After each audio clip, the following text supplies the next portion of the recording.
And we're on our way to DC Moto Wolf. May titingnan tayong MDL dun, or mini driving light.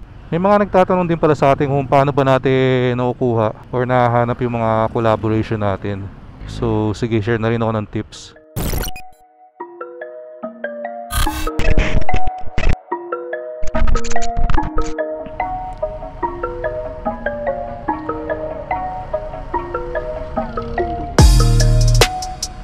Hey, good afternoon everyone. Welcome to Newbie Rides. Sensya na, medyo traffic kung paumpisa natin. Supat Road Gaming kasi tayo. And we're on our way to DC Moto Wolf. May titingnan tayong MDL dun, or mini driving light. Actually, I'm very satisfied naman dito sa Zenlo X1 natin. Kaya lang, kung makikita nyo sa videos, hindi masyadong mabuka ng wide. So parang may pagka-spotlight ang itsura niya. Ito pala yung stock headlight natin. Then pag binuksan natin tong yan, MDL, panalo na no? Hindi ko na kailangan mag-aux light MDL pa lang, goods na. Low pa lang yan Tapos yung high niya, yellow and white. Yan. Kaya nakakasilaw yan. Yung Zenlo kasi square yung frame nun. Tapos hindi masyadong mabuka kasi tatama na sa doon sa kaha sa ilalim. So may titingnan akong MDL. Zenlo pa rin, M1A yata yun. Pero this time kasi bilog siya. So we're thinking baka pwede mo nang mas mabuka yun kasi hindi na dapat masyado sasayad. Tinignan ko naman sa YouTube muna, mukhang same lang ng buga. So goods pa rin yun. By the way, unahin ko lang pala muna magpasalamat kasi 10,000 followers na tayo sa Facebook. So di ko rin inakala nga abot tayo doon. Pero again, maraming salamat sa mga walang sawang sumusuporta sa atin. Yung mga masisipag mag-like, comment sa post natin. Yun, thank you very much. Nandito pala sa YouTube, malapit na rin tayo sa 6,000 subscribers naman. So tara, tulungan nyo na rin akong kunin to. Dahan-dahan lang, slowly but surely, unti-unti tayong napapalapit sa silver play button.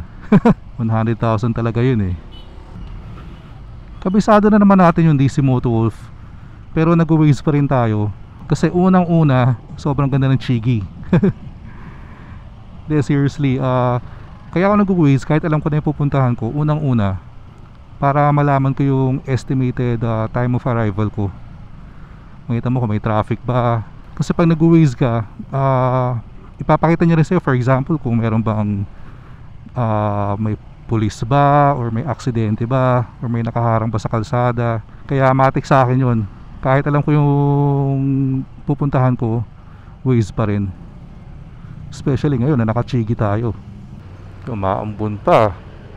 May mga nagtatanong din pala sa atin kung paano ba natin nakukuha or nahanap yung mga collaboration natin. So sige, share na rin ako ng tips. Kung maliit ka pang content creator tulad ko, nag-uumpisa ka pa lang, don't expect na ikaw ang kusang lalapitan. So lahat ng collabs ko, ako yung nag-reach out doon. Kasi pag bago ka pa lang dito sa content creation, hindi pa naman talaga ganun kalaki yung reach mo Kaya kailangan ikaw talaga yung gumawa ng paraan para malabas mo yung brand mo. Like for me, yung Newbie Rides. And hindi rin pwedeng basta reach out lang. Kailangan, of course, you're making a proposal. Kumbaga, ano yung mabibenefit sa'yo ng mga brands na nilalapitan mo. So dapat may nakaredy kayong formal proposal. Kahit naman di super formal, pero talagang detalyado naman. But then again, diba, sa akin, to be honest, siguro nasa hundreds na yung mga nasendan ko. And mga ilan lang ang sasagot siguro. Sa 100 na sendan mo, siguro may sumagot na 1, 2, 3. Swerte ka na dun. Kasi nga usually ang hinahanap ng mga brands na yun, yung mga malalaki na talaga na content creator. Kaya kung merong mga pumansin sa'yo, diba, sumuporta sa'yo kahit maliit ka pa lang, be loyal to them. Bigyan mo ng importansya yung mga brand na yun. Kaya for me, yung mga brand na sumusuporta sa akin ngayon, yun ang mga gusto kong makasama hanggang sa tumaas tayo or lumaki tayo. So ilan ang mas-share ko. Talagang grind lang. And siguro don't take it personal. Maraming rejection. Pero wag niyong personalin. Gawin yung motivation. Tabi nyo lang yung resibo. Masarap balikan yun pag meron na kayong success. So yun lang naman, andito na tayo, DC Moto Wolf. Alright, alright. Park muna tayo dito.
Malapad na, no?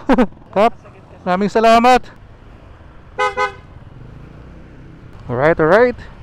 So, kaalis lang natin ang DC Moto Wolf. So, shoutout ulit kay Cap Dino. Magpapalit sana tayo ng MDL, pero naremedyohan naman. Pinalitan lang ng bracket. And ayun, mas nabuka na yung Zenlo X1 natin. And nagkabit rin pala tayo ng cover dito. Not sure kung kita nyo. Madali daw kasi masira yun dito, yung parang joystick pang control sa sa panel. So umuulan, pero na to, laban na natin to. Papatila pa sana ako wala Pero okay na rin na tayo, inabutan tayo ng dilim para makita natin yung buga ng MDL. Kasi yung dati parang lang siya parang spotlight lang, di ba? Wala tayong kapote. Parang di pa masyadong makita yung buga dito. Kasi maliwanag pa Pero sa Sukat Road makikita natin yan. Okay guys, seryoso kung ADV owner kayo, actually kahit naman hindi ADV, any scooter naman sinaservice nila, kung meron kayong hinahanap guys, i-waze nyo lang DC Moto Wolf sa San Antonio, Parañaque. Pero kung naka ADV kayo, talagang dapat dyan kayo pumunta. Sobrang kabisado na nila and kompleto rin sila kung ano man ang kailangan nyo. Mahirap pag umuulan, nag-iipon yung tubig sa visor ko. Kailangan ko maghanap ng spray para maging hydrophobic, para hindi kumapit yung tubig. Pilitan ako magbukas Kaya nyo guys, kahit umuulan, sobrang linaw pa rin ng Chigi. Konting patak-patak lang. Maganda yung pagka hydrophobic ng screen basang-basa na naman tayo. Yun lang, ito palang bago nating favorite na belt bag. Hindi nga lang waterproof to. May net pa sa ibabaw, so yung stickers natin mabasa. Malakas yung ulan. No choice tayo, kailangan magsara ng visor. Sakit sa mukha Mukhang okay na naman yung buga, para mas wide na. Hindi ko lang masyadong makita kasi muulan, puti yung ilaw. Pero pina-align din natin to make sure na hindi tayo makakasilaw ng kasalubong. Kailangan mababa sa cut-off ng headlight yung sa MDL. Saktong sakto yung pinakabit nating cover. Hindi na mababasa yung joystick. Sirain daw kasi to parang pag lagi nababasa, lagi ko nababasa yun. So kung naka ADV kayo, bilan nyo na ng ganitong cover. Dati ng GoPro pa yung gamit natin pag inaabot ako ng gabi. Parang wala na ako sa mood nun kasi alam kong wala na yung footage hindi na magagamit or pangit na sobra. Ngayon sa Action 4 for sure maganda pa rin output nito. Inaayos din pala natin tong tong switch natin. Kasi dati naka double switch dito, di ba? Problema, masikip na, hindi ko mapindot yung passing light switch. Pero ngayon goods na. Yung sa busina, nilipat ko lang sa kanan yan, oh. So malinis tingnan, tig-isa lang. Alam niyo naman yung trip ko, talagang lang, minimalist lang. Parang lahat ng kinakabit ko kay ADV, gusto ko close to stock pa rin yung itsura. Tuwang-tuwa talaga ako dito sa TPMS natin. Sobrang convenient eh. Dati kasi pag may mga masasagasaan kang kalamo screw, diba, sa kalsada, kasi napapraning ka na eh. Iniisip mo kung sumisingaw na ba yung gulong mo. Pero pag may TPMS ka, yan, namomonitor mo real time yung gulong mo. Sarap ng ulan. I-testing pala ulit natin tong ilaw muna dun sa sa usual spot. Dito kasi sa Sukat Road medyo maliwanag naman eh. Patayin natin. Yan pala pagpatay. Pag walang MDL ganyan, may MDL yan, laking bagay eh, no? Lalo na kung medyo malabo na yung mata mo or hirap ka magmaneho sa gabi, kailangan talaga meron kayong MDL o kaya aux light. Kailangan lang responsible kayo sa pagpapakabit. Make sure na maayos yung alignment para hindi kayo nakakasilaw ng kasalubong. Pag ganitong umuulan, laking bagay rin talaga na na naka road tires ako, Pirelli Angel scooter. Pag ganito kasing basa, tapos may mga pintura sa kalsada, madulas talaga yan eh. Kaya ako naka dual sport ka, yung may mga knobs, hindi mo talaga maasahang hindi ka dudulas dyan. 498 kilometers na rin pala tayo. Almost 500 na. Hindi pa tayo nakakapagpa first PMS. Kailangan natin yan, asikasuhin soon. Alright, dito medyo madilim. Magandang spot to para matesting natin yung ilaw. Alright, so ito yung liwanag pag headlight lang. Then i-on natin yung MDL. Yan, MDL. Medyo mas wide na, no? Then ito naman yung bright. Then ito yung flashing. Ayan, mas okay na to, no? Alright, so maraming salamat sa mga nag-join sa atin today. Kita-kits tayo sa next one. Ingat kayo lahat palagi. Always ride safe. Peace out.